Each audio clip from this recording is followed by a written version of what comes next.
എൻ്റെ കയ്യിലുള്ള കുറച്ച് പിങ്ക് ന്യൂഡ് ലിപ്സ്റ്റിക്സ് ഞാൻ ഈ വീഡിയോയിൽ നിങ്ങൾക്ക് കാണിച്ചു തരാം. ആദ്യം തന്നെ ഞാനൊരു ഡിസ്ക്ലൈമർ പറയട്ടെ, നിങ്ങളുടെ കയ്യിൽ ഇങ്ങനെ ഒരു ബ്രൗൺ ലിപ് ലൈനർ ഉള്ളത് നല്ലതായിരിക്കും. കാരണം ഇതിൽ ചില ഷെയ്ഡ്സ് ഒക്കെ നിങ്ങൾ എൻ്റെ സ്കിന്നിനെ കാട്ടിയും ഒരു ഹാഫ് എ ഷെയ്ഡൊക്കെ ഡാർക്കർ ആണെങ്കിൽ വാഷ് ഔട്ട് ആക്കാൻ ചാൻസ് ഉണ്ട്. എൻ്റെ സ്കിൻ ടോൺ ആണെങ്കിൽ പോലും ടാൻ ഒക്കെ ആയിട്ടിരിക്കുമ്പോൾ വാഷ് ഔട്ട് ആക്കുന്ന പോലെ എനിക്ക് ഫീൽ ചെയ്തിട്ടുണ്ട്. പക്ഷെ ഇങ്ങനെ ഒരു ലിപ് ലൈനർ ഉണ്ടെങ്കിൽ അതൊരു പ്രശ്നമേ അല്ല. അപ്പൊ നമുക്ക് വീഡിയോയിലേക്ക് പോവാം. ഫസ്റ്റ് വൺ വന്നിട്ട് ലാക്മേയുടെ ഒരു ലിക്വിഡ് ലിപ്സ്റ്റിക് ആണ്. ഇതിന്റെ ഷെയ്ഡ് വന്നിട്ട് ന്യൂഡ് ഡ്രീം. ഇതെനിക്കൊരു ബ്രൗൺ ലിപ് ലൈനർ കൊണ്ട് പെയർ ചെയ്യേണ്ട ആവശ്യമൊന്നും വരാറില്ല. ഇതെനിക്ക് കറക്റ്റ് ഷെയ്ഡാണ്. എനിക്ക് ഒരു ഷെയ്ഡ് ഭയങ്കര ഇഷ്ടമാണ്. ആൻഡ് ബെസ്റ്റ് പാർട്ട് എന്ന് വെച്ചാൽ ഇത് ലിപ്സിൽ ഭയങ്കര കംഫർട്ടബിൾ ആണ്.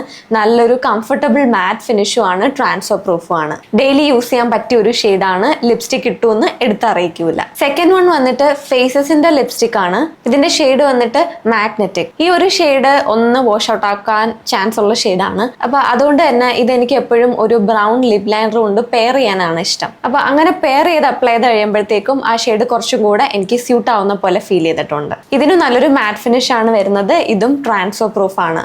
തേർഡ് വൺ വന്നിട്ട് കിറോന്റെ ഈ ഒരു ലിപ്സ്റ്റിക് ആണ്.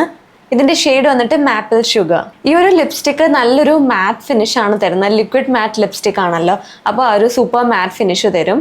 ഒരു ലിപ് ബാം ഒക്കെ അപ്ലൈ ചെയ്തിട്ട് ഇത് അപ്ലൈ ചെയ്യാൻ ശ്രദ്ധിക്കുക. പിന്നെ ഈ ഷെയ്ഡ് ഫുള്ളായിട്ട് അപ്ലൈ ചെയ്തിട്ടുണ്ടെങ്കിൽ എനിക്ക് വാഷ് ഔട്ട് ആക്കുന്ന പോലെ ഫീൽ ചെയ്യും. അതുകൊണ്ട് ഞാൻ ഇങ്ങനെ ലൈറ്റ് ആയിട്ട് അപ്ലൈ ചെയ്തിട്ട് കൈ കൊണ്ട് സ്പ്രെഡ് ചെയ്ത് കൊടുക്കാറാണ് പതിവ്. ഫോർത്ത് വൺ വന്നിട്ട് എൻ്റെ ഇപ്പോഴത്തെ ഫേവറേറ്റ് ആയിട്ടുള്ള ഒരു ലിപ്സ്റ്റിക് ആണ് മാഴ്സ് ക്രീമി മാറ്റ് ലിപ്സ്റ്റിക്.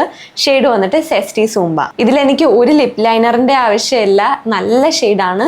എന്നെ കാട്ടിയും ഒന്ന് രണ്ട് ഷെയ്ഡ് ഡീപ്പർ ആണെങ്കിൽ പോലും നിങ്ങൾക്ക് ഈ ഒരു ഷെയ്ഡ് നന്നായിട്ട് സ്യൂട്ട് ആവും. ഡെയിലി യൂസ് ചെയ്യാൻ ഭയങ്കര പെർഫെക്റ്റ് ആണ്. പിന്നെ ചെറുതായിട്ടൊന്ന് ട്രാൻസ്ഫർ ആവും, പക്ഷെ അത് വലിയ കുഴപ്പമൊന്നുമില്ല. റീ ആപ്ലിക്കേഷൻ സിമ്പിൾ ആണ്. ഭയങ്കര കംഫർട്ടബിളും ആണ് ലിപ്സിൽ. എന്തായാലും ഈ ഒരു ഷെയ്ഡ് നിങ്ങൾ ട്രൈ ചെയ്ത് നോക്കണം. ലാസ്റ്റ് വൺ വന്നിട്ട് മേബിലിന്റെ ഈ ഒരു വൈനലിങ്ക് ലിപ്സ്റ്റിക് ആണ്. ഇതിലെ ഷെയ്ഡ് വന്നിട്ട് ലിപ്പി. എനിക്ക് ഇതിന്റെ ഒരു ഫിനിഷ് ഭയങ്കരമായിട്ട് ഇഷ്ടപ്പെട്ടു. കാരണം നല്ല ഗ്ലോസി ഫിനിഷ്, എന്നാൽ ഇത് ട്രാൻസ്ഫർ ആവത്തുമില്ല. ഈ ലിപ്സ്റ്റിക് ഫുൾ ആയിട്ട് അപ്ലൈ ചെയ്തിട്ടുണ്ടെങ്കിൽ ഒന്ന് വാഷ് ഔട്ട് ആക്കുന്ന എഫക്റ്റ് ഉണ്ട്. അതുകൊണ്ട് തന്നെ ഞാൻ ലൈറ്റ് ആയിട്ടാണ് ഇതും അപ്ലൈ ചെയ്യാറ്. ലൈറ്റ് ആയിട്ട് അപ്ലൈ ചെയ്യുമ്പോൾ കുഴപ്പമില്ല, എനിക്കിഷ്ടമാണ്. പക്ഷെ ഞാൻ ടാൻ ഒക്കെ ആയിട്ട് ഇരിക്കുമ്പോൾ എനിക്ക് വാഷ് ഔട്ട് ആക്കുന്ന പോലെ തന്നെ വരും. അപ്പോൾ ഞാൻ എന്താ ചെയ്യാന്ന് വെച്ചാൽ ലിപ് ലൈനർ കൊണ്ട് പെയർ ചെയ്യും. ഈ ഒരു ലിപ്സ്റ്റിക്കും എന്തായാലും ട്രൈ ചെയ്ത് നോക്കണം. നല്ല രസമാണ്, നല്ല ഫിനിഷാണ്.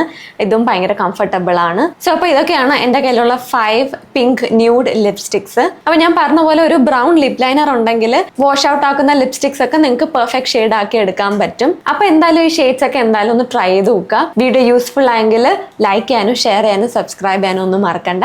അപ്പോൾ നമുക്കിനി അടുത്ത വീഡിയോ ആയിട്ട് കാണാം. ബൈ.